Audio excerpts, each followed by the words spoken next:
You are in a pit of rants. This one's for Wynn's Poem, who says, rant about Jeff Rosenstock's new album, No Dream. Curious to hear what you think of it, knowing you've been a big fan of his previous work. Since this is a $10 tier rant, if you haven't listened to it yet, just rant about whatever music you've been enjoying from this year. Yeah, I've only listened to this album like 1.5 times so far. My first impressions of it is that it is the old school Green Day album that we all wish Green Day would make. Like, it's somebody's mentioned to me that Jeff, I guess, got his start doing Green Day covers when he was like 13, and like it comes through very strongly on this album. But like my initial impressions were that like the songs are good, but I don't know that it's like so memorable or standout that it was going to stick with me. But there were a few tracks that I did really like. I want to say like track 3 or 4, where there's like a big ending chant section that gets really epic. You know, Jeff Rosenstock is somebody who I just think, like, knows exactly what he's doing when it comes to punk rock. It's just, like, whatever emotion he wants the song to have, he knows how to get it. He knows how to tell that story. And it's just a matter of, like, do you connect with that story? And, like, funnily enough, I've kind of fallen off of listening to, like, We Cool and Worry as much because those albums are so dark and sad, and they come from a place that I was experiencing more at a certain time that I haven't been as much, you know. And if anything makes me sad, that like, I don't know if it's that, you know, maybe Jeff didn't write all these songs recently necessarily, or that like, you know, perhaps he's reflecting on experiences he's been through or people he's been, but like, you know, if he's still dealing with some of these emotions just as strongly at the age he's at, then it's like, damn, I feel fucking bad for you, Jeff, you know, like,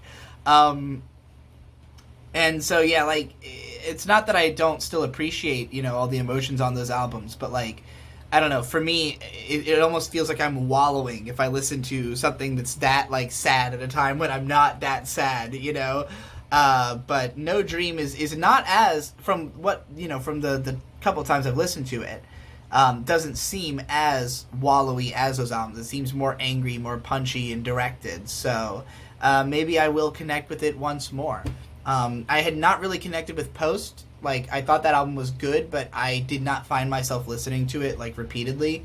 So, you know, it remains to be seen with No Dream, but I will definitely give it more of a listen. What else have I enjoyed this year? I only just got on Spotify, finally, and the recommendation algorithm is excellent on here. I don't even really understand. Like, it has been able to recommend me all kinds of stuff that I have enjoyed.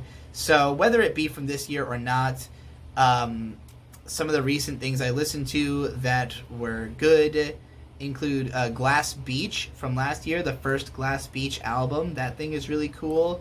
Gouge Away's album from 2018 I had not heard yet. Was quite good. Let's see, what else does it from my recents do I remember being really cool?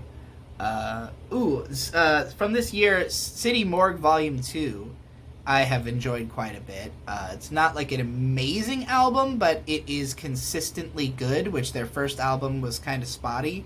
I'm a huge fan of like what City Morgue is doing, regardless of whether their releases are all like incredible, you know.